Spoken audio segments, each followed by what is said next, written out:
نوری نەمر.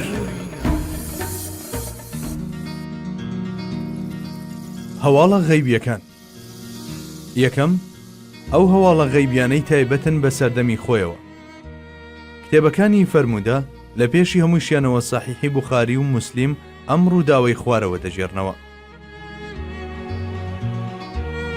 ڕۆژێکیان پێغەمبەری خوا چووە سەر مینبەر، ڕوانینی ئاراستەی جیهانە غەیبیەکان کرد و لە نێوەندی تەجەلیاتە جەلالیەکانیدا کە لە شێوەی تووڕەییدا خۆیان دەنواند، دەستە دەستە واریداتی بەسەر ئامادەبوواندا بەخش دەکرد. لەو نێوەندەدا فەرمووی: ئەمڕۆ چیتان دەوێت بپرسن؟ ئەیتر ئامادەبوانی کۆڕەکە پرسیاریان دەکرد و ئەویش وەڵامی دەدانەوە. لەو کاتەدا گەنجێک کەستایە سەر پێ وتی: ئەی پێغەمبەری خوا، باوکی من چێە؟ پێدەچێت ناوە قسە و قسەڵۆک لەبارەی باوکیەوە کرابێت و ئەو گەنجەیش پێیان ناڕەحەت بوو بێ. جا ئەو ڕۆژە هەلێکی دەستکەوت بوو لەبارەی باوکیەوە پرسیاری لە پێغەمبەری خوا دەکرد کە بە ئیزنی خوا چاوانی بەڕووی غەیبدا کراوە بوون. سەروەرمان وەڵامی دایەوە و فەرمووی: باوکی تۆ حوزافەیە. ئیدی گەنجەکە ئاسوودە بوو، چونکە ئەو وەڵامەی وەریگرت بوو، وەڵامێکی دڵخۆشکەر بوو. ئیتر لەمە دووە ئەویش بە شێوەیە کە هیچ گومان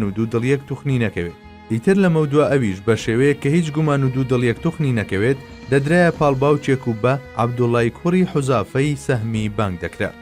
ئالەو کاتەدا کە هەر کەسە و پرسیاری شتێکی دەکرد، یەکێک لە ئامادەبووان کە زۆر چاک لەو حاڵەتە ڕۆحیەی پێغەمبەری خوا تێگەیشت بوو. بەڵێ، کەڵا عومەر ڕەزای خوای لێبێ یەکڕاست لەجێ خۆی ڕاپەڕی و فەرمووی: ڕەضینا بیئەڵڵاهی ڕەببەن وەبیئیسلامی دینەن وەبیموحەممەدین نەبیەن. ڕازی بووین ئەڵڵا پەروەردیگارمان و ئیسلام دینمان و حەزرەتی موحەممەدیش پێغەمبەرمان بێت. ئەو متەناسک و پڕواتایانەی حەزرەتی عومەر دەواازەی بەڕووی ئەو سروە دڵنیایی بەخشانەدا ئاوەڵا کرد کە لە ناخی پێغەمبەری خوادا شنەیان دەهات. ئیتر تەجەلیاتە جەلالیەکان شوێنیان بۆ شەماڵەکانی ئونس بەجێهێشت. ئەم ڕووداوە لە حەزوری ئەو سەحابیانەدا ڕوویدا کە مزگەوتیان پڕ کردبوو. هەر هەمویان تەزدیقی فەرمایشتەکانی پێغەمبەریان دەکرد و وەک بڵێ بە بێدەنگبوونیان دەیانگوت: ڕاست دەفەرموویت. ئیمامی موسلیم دەجێڕێتەوە، ڕاوی حەدیسەکەیش حەزرەتی عومەر ڕەزای خوای لێبێ دەفەرموێت: لە غەزای بەدردا بووین، پێغەمبەر درودی خوای لێبێ استراتیژی جەنگەکەی بە تەواوەتی داڕشتە بوو، مەیدانی جەنگەکە دەگەڕا. لە پڕێکدا ڕوانینەکانی بڕیە ئەو دیوی پەردەکانی غەیب بوو، نیگاکانیشی ڕوو لە ئاسۆکانی داهاتوو.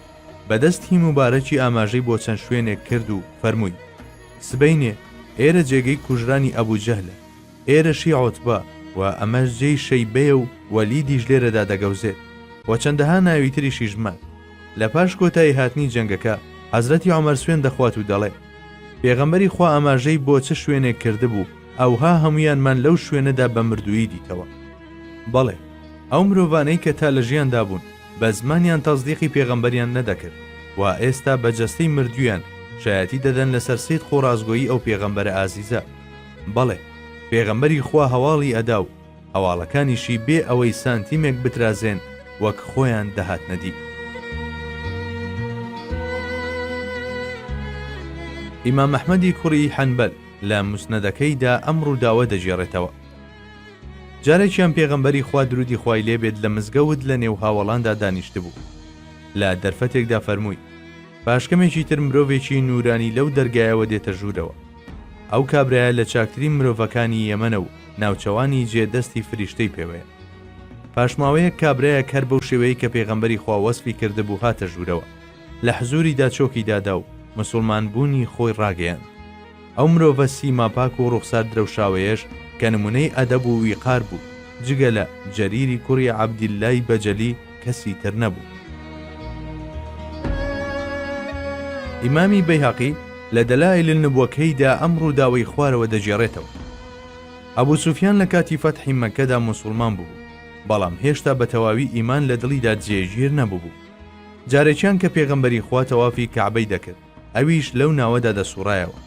لەو کاتەدا ئەوەی بە خەیاڵدا هاتکە داخۆ دەبێت چۆن بێت ئەگەر سەر لە نوێ سوپار ڕێک بخەمەوە و بەرەنگاری ئەمە ببمەوە.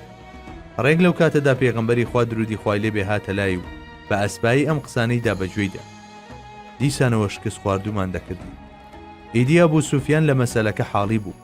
ئەو ئیمانە لەرزۆکەی تا ئەو ساتە وەختە هەیبوو لە پڕێکدا جێگیر بوو. ئیتر لە شوێنی خۆی ئۆقرەی نەدەگرت و هەردەیوت داوای تۆبە و لێخۆشبوون دەکەم لە خوای گەورە. باشە دەبێت چێ هەواڵی ئەم خوورپە ئاینی دڵی ئەبوو سوفیانی بە پێغەمبەری خوا گەیاند بێت. ئەبوو سوفیان بەم هەڵوێستەی دەری دەخست کە حەزرەتی محەممەد عەلەیهی سەڵاتی وەسەلام ڕەوانەکراوی پەروەردیگارە و ڕاستبێژە لە گوفتارەکانیدا.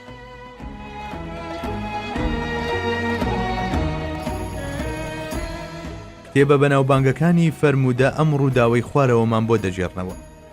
عومەیری کوڕی وەهەب کە بە پیاوە شەیتانەکەی سەردەمی جاهیلی ناسرا بوو لەگەڵ سەفوانی کوڕی ئومەیەدا ڕێکەوتن. بە گوێرەی ئەم ڕێکەوتنە عومەیری کوڕی وەهەب بە بیانووی کوڕەکەیەوە کە لە نێو دیلەکانی بەدردا بوو دەچووە مەدینە و بە شمشێرە ژەهراویەکەی پێغەمبەری خوای دەکوشت. لە بەرامبەر ئەمەشدا سەفوان قەرزەکانی عومەیری دەبژارد و هەر شتێکیشی بەسەردا بەهاتە سەرپەرشتیکردنی خێزانەکەی دەگرتە ئەستۆ. عومەیر شمشێرەکەی تیش کرد و بەرەو ئامانجەکەی کەوتەڕێ. کاتێک گەیشتە مەدینە بردیان بۆ مزگەوتەکەی ڕەسوولڵڵا درودی خوای لێبێ. عومەیر کەسێک نەبوو متمانەی پێ بکرێت، هەر بۆیە ئەسحاب نەیان دەویست بە تەنها لەگەڵ پێغەمبەری خوادا بەجێی بهێڵن. هەر هەمویان وەک قەڵایەک لە گۆشت و خوێن بە دەوری پێغەمبەری خوا ڕێز ببوون و چاودێریان دەکرد. اینجا پێغەمبەری خوا هۆی هاتنەکەی پرسی، ئەویش لە وەڵامدا کۆڵێک درۆی ڕێخست، بەڵام پێغەمبەری خوا باوەڕی بە هیچ کامیان نەکرد. لە کۆتاییدا سەروەری هەردوو جیهان پێیوت، مادەم تۆ ڕاستی نادەرچێنی ئەوە با من پێت بڵێ. اینجا پێغەمبەری خوا درودی خوای لێبێ باسی ئەوەی بۆ کرد کە چۆن لە مەککە لەگەڵ سەفوان ڕێکەوتون لەسەر کوشتنی پێغەمبەر و چ گفتوگۆیەک لە نێوانیاندا ڕوویدا و بە دوور و درێژی هەمووی بۆ جێڕایەوە. عومەیر بە بیستنی ئەمانە کاس و وڕما بوو، بۆیە بێ سێود و دەستی مبارەکی پێغەمبەری گوشی موسڵمانبوونی خۆی ڕاگەیاند. حەزرەتی عومەیر دواتر لە پێناوی سەرخستنی ئیسلامدا هێندە کۆششی کرد تا ئەوەی لە ڕێگەی ئەوەوە چەندەها کەس بە ئیسلام شاد بوون.